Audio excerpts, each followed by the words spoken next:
Lots of rain on the hunt today, but of course that's not going to stop us, so let's go. This is very interesting. Now, this is definitely a modern piece, and it is a reproduction of a very famous pattern called the eye winker, and that has been around since at least the mid to late 19th century. I picked this up knowing straight away that it's Scandinavian in style. However, it's got a chip in the bottom, and IKEA are known to reproduce these. This is definitely a very strong look. Definitely not a price I would pay for painted glass, but I wanted to show it to you guys anyway because I think it looks like an ice cream cone that's not finished being pulled yet. I talked about Barbara's bottles a few videos ago, and here we have a very interesting example actually from the era.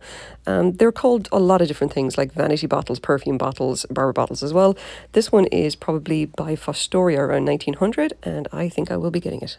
Harvest grape pattern from Indian glass, milk glass obviously, but if you turn it over and look underneath, you can see that slight yellowing, and that indicates that the two pieces have actually been glued together.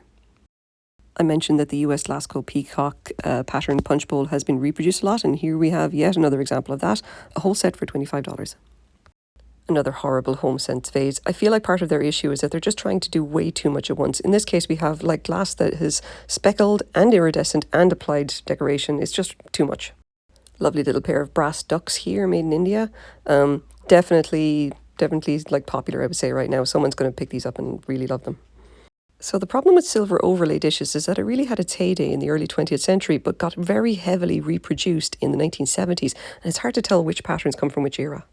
A lovely leaded slag glass jewellery box, I would say. Unfortunately, the lid is very, very damaged. I'm not even sure how you would repair this. I'm pretty sure I actually have one of these already. This is Imperial Glass's Hobstar and Archers, also called the Dixie Bell pattern, and it is from about the 1900s. Great condition as well, and only $3. Nice little collection of Fire King milk glass here. They all have the stamps in the back. It's getting harder and harder to find these pieces with the gilt intact as well. So it's really nice to see it here, and it is very nice to actually see a reasonably priced for a change. So many manufacturers made novelty shoes in the early 20th century that it's kind of hard to get an idea on any particular one, and I certainly couldn't figure out this one.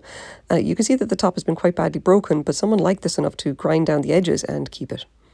I'm not a fan of glass pumpkins, and I'm also not a fan of glass pumpkins that are kind of slumped over to one side, and I can't tell if this is intentional or not. I'm just not liking this one.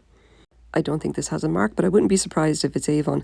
It's a very kind of indifferent copy of what would be called a bridal basket of the 19th century.